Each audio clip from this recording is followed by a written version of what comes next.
Mahal, andito na ako. Para sa'yo, ang paborito mong tinapay. Lasing ka na naman, Masong. Ano ba yan? Inaraw-araw mo na ang pag-inom. Mahal naman, nakainom lang kunti. Birthday kasi ni kumpare, nagkayayaan lang. Hay nako, Masong. Palagi ka na lang ganyan. Hindi na naubos-ubos yung mga birthday ng mga kumpare mo. Mahal naman, huwag ka na magalit. Ano ba, Masong? Amoy alak ka. Mahal, ito pala yung sahod ko. Ito lang yung sahod mo? 2,000 lang?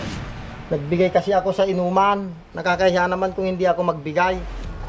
Yan! Diyan ka magaling. Kung di mo tinutulong, pinapahiram mo naman yung sahod mo. Hindi mo man lang naisip na nagkukulang tayo sa panggastos dito sa bahay?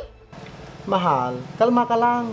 Magsasaylin ako tuwing linggo sa tindahan para may pandagdag tayo pang gastos. Ewan ko sa'yo, Masong.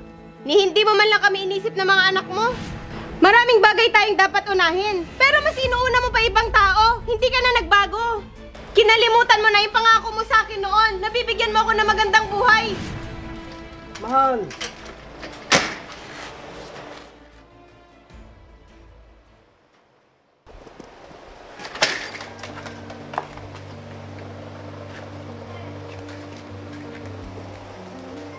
Mahal, bakit nagabihis ka? At may dala kang bag.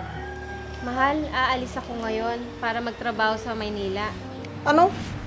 Aalis ka? At magtatrabaho? Paano yung mga anak natin? Paano ako? Masong, kailangan kong umalis at magtrabaho. Alam mo naman na hindi kasya yung sweldo mo para sa mga pangangailangan natin dito sa bahay. Lalo na, mag-uumpisa na naman yung pasukan. Mahal, di ba sinabi ko naman sa'yo na magdudubli kahit ako? Yan ang lagi mong sinasabi, pero wala naman nangyayari. Paulit-ulit na lang. Kaya naman natin, di ba? Hindi na ako iinom. Paano yung mga anak natin? Sino mag-aalaga? Kung alam mo lang kung gaano kasakit sa akin, naiwan sila. Pero kailangan kong gawin. Hindi sapat ang kinikita mo sa bukid. Magpapasukan na naman, hindi mo iniisip gagastusin ng mga anak natin. Mas malaki pa gastusin nila. Hindi magkakasya yung 2,000 sahod mo. Magsisipag ako lalo. Huwag ka lang umalis. Bigyan mo pa ako ng isang pagkakataon. Ang dami ko nang binigay sa yung pagkakataon. Puro na lang tayo utang. Nakakasawa na yung ganitong buhay. Mahal, makakaya natin to. Di mo na ba ako mahal? Mahal, hindi na tayo mga bata. Hindi tayo mapapakain ng pagmamahal na yan. Uuwi ako tuwing katapusan ng buwan. Ikaw nang bahala sa mga anak natin. Mahal.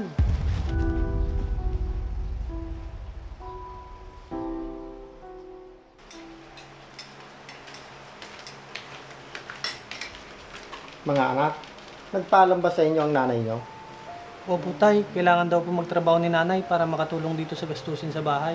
Para daw po mabili namin yung mga gamit po namin sa pasukan, tay. Hayaan nyo mga anak, magsisipag pa ako lalo para hindi na magtrabaho sa malayo ang nanay nyo.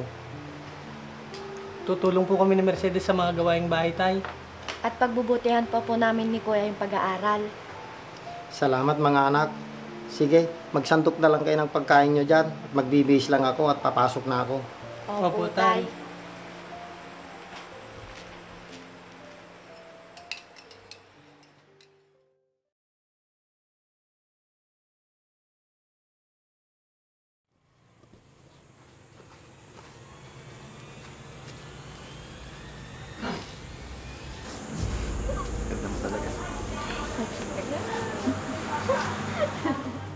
Bakit, Ruby?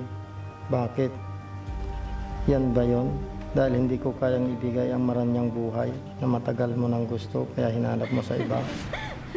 Mas malaga sa iyo yan, kaya iniwan mo kami ng mga anak natin. Sige, Ruby, magpakasaya ka sa bago mong buhay. Kung ayaw mo sa aming pamilya mo, sige, papatunayan ko sa iyo na kaya ko. Kaya naming mabuhay nang wala ka sa buhay namin ng mga anak ko.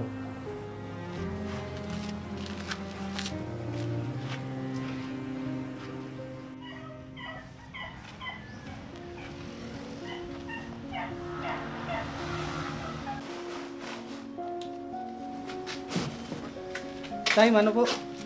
Tay, nakita niyo po ba si nanay? Nagkausap po ba kayo? Miss na namin si nanay, tay. Tay, okay lang po ba kayo? Oo anak, nakausap ko ang nanay nyo at okay naman siya. Kaso, hindi siya pwedeng umuwi. Bawal. Ganun po ba, tay? Oo anak, pero uuwi din ang nanay nyo. Sabi niya, magpapakabait daw kayo ni Mercedes. At sabi niya, lagi daw niyo akong sundin at mag-aral daw kayong mabuti. Opo, tay. Gagawin po namin yan at miss na din po namin si nanay. Kayo din anak, miss na miss din daw kayo ng nanay nyo. Kakayanin natin tong mga anak. Magsisikap at magsisipag ako. Panginoon, ano po itong binigay nyo sa akin? Gabayan nyo po ako at ang aking mga anak. Bigyan nyo po ako ng lakas ng loob upang magpatuloy sa buhay.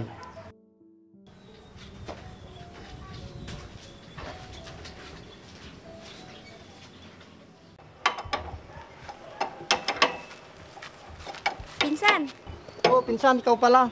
Ba't naparito ka? may importante sana akong sasabihin sa'yo. Pero huwag kang magugulat ha. Hindi ko na sana to sasabihin, pero naaawa ko sa'yo. Ano yun, pinsan? Tungkol kay Ruby, nakita ko kasi siya sa Maynila. O pinsan, ba't nanahimik ka? Huwag mong sabihin alam mo na. Oo, pinsan. Pinuntahan ko siya sa Maynila. Kaso, iba yung nakita ko.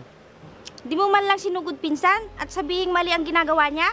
Anong gagawin ko? Mag-iskandalo ako doon? Hindi na. Masaya na siya sa bagong pamilya niya.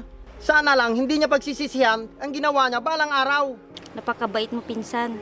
Nakakalungkot lang, hindi ka pinahalagan ni Ruby. Pakiusap lang, pinsan. Huwag mong babanggitin kahit kanino, lalong-lalo na sa mga anak namin. Makakaasa ka pinsan. Nagmamalasakit lang ako, kaya nandito ako. Salamat, pinsan. Ayaw ko lang magalit at magdamdam ang mga anak ko sa kanilang nanay. Napakabuti mo talaga pinsan. Magpakatatag ka para sa mga anak mo. Balang araw, magsisisi din si Ruby sa pag-iwan sa inyo ng mga anak mo. Salamat, pinsan.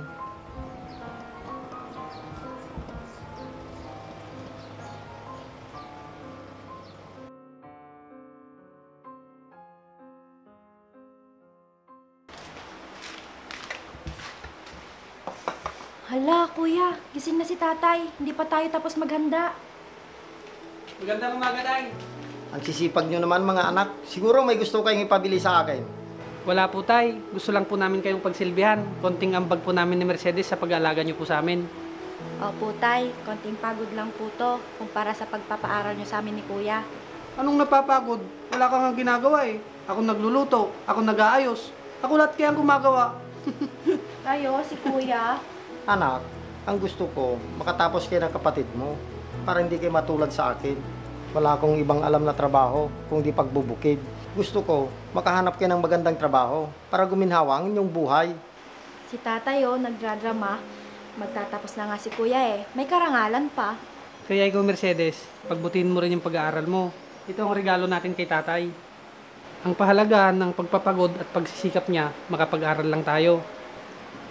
Tay, ngayong magtatapos na po ako naman po ang babawi sa inyo. Magsisipag po ako para sa ating tatlo nila Mercedes. Maraming salamat mga anak. Ginagampanan ko lang ang obligasyon ko bilang isang tatay sa inyo. Mahal na mahal ko kayo. Gagawin kong lahat, makapagtapos lang kayong dalawa. Maraming salamat po, tay. Huwag po kayo mag-alala. Lahat ng pagod at puyat nyo noon, isusuklian ko na po ngayon. Salamat, tay, at hindi ka nagpatinag. Hindi ka nasiraan ng loob at nagpatuloy sa buhay. Nagtrabaho ka ng sobra-sobra para sa amin ni Mercedes, kahit iniwan na tayo ni nanay. Opo, tay. Matagal na po naming alam na iniwan na tayo ni nanay at may iba na siyang pamilya. Pasensya na kayo mga anak kung sinekreto ko. Ayaw ko kasi kayong masaktan. Tay, okay lang po yun. Saludo nga po kami sa inyo eh. Kasi ginawa niyo po ang lahat ng inyong makakaya upang may bigay po ang lahat ng pangangailangan namin. Tay, pinagmamalaki ka po namin. Tay, ikaw po yung the best tatay sa buong universe.